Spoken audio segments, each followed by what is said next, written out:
থামছে না কিশোর মাজিদুলের বাবা আনিস মিয়ার কান্না। ছোট ছেলেকে হারিয়ে এখন পাগল প্রায় তিনি।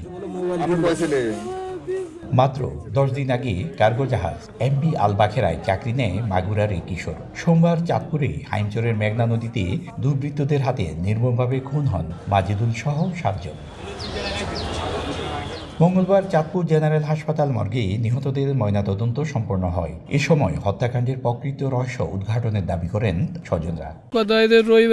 রবিবারে 7টা বাজে বললো আব্বা আমার এমবি পরে দাও, আমি বাড়ি কথা গো আমার দাদি বুবু সাথে, তারপরে কোনো কথাই নেই। ডাকাতি হলে সে হয়তো মোবাইল নেবে, টাকা পয়সা নেবে, জাহাজের মাল জিনিস নেবে, তেল নেবে, পাসপত্র নেবে, কিছুই নেয়নি। এমনকি মোবাইলটা পকেটে মানি ব্যাগটা পর্যন্ত রয়ে গেছে। এই যে অন্যায়ভাবে যে হত্যা করছে এর বিচার সঠিকভাবে হয় সেটাই আর কি। এদিকে হত্যাকাণ্ডের বিচার চেয়ে চাঁদপুর লঞ্চ টার্মিনালে বিক্ষোভ সমাবেশ করেছেন নৌযান শ্রমিকরা। নিহতদের পরিবারকে ক্ষতিপূরণের পাশাপাশি আগামী 26 ডিসেম্বরের মধ্যে জড়িতদের গ্রেপ্তার দাবি তাদের। ওই যাদের সকল স্টাফ যদি অভ্যন্তরীণ সমস্যা থাকতো কেউ না কেউ বেঁচে থাকতো, এখানে কেউ বেঁচে নেই। মৃত ব্যক্তির পরিবারকে রাষ্ট্রীয়ভাবে 20 লক্ষ টাকা ক্ষতিপূরণ প্রদান করতে হবে।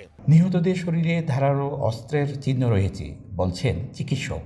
আর এই ঘটনায় এখনো কোনো মামলা হয়নি বলে জানিয়েছে নৌ পুলিশ। বডির বিভিন্ন অংশে বিভিন্ন ধরনের আঘাত ছিল। কি ধরনের আঘাত এটা আসলে আমরা পোস্টমর্টম করলে একেবারে ক্লিয়ারলি বলতে পারবো। পুলিশের সকল সংস্থা কাজ শুরু করেছে।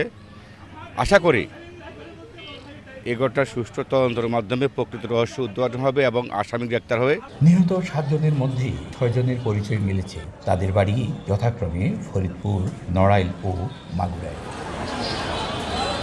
ফারুক আহমদ, সময় সংবাদ, চাঁদপুর।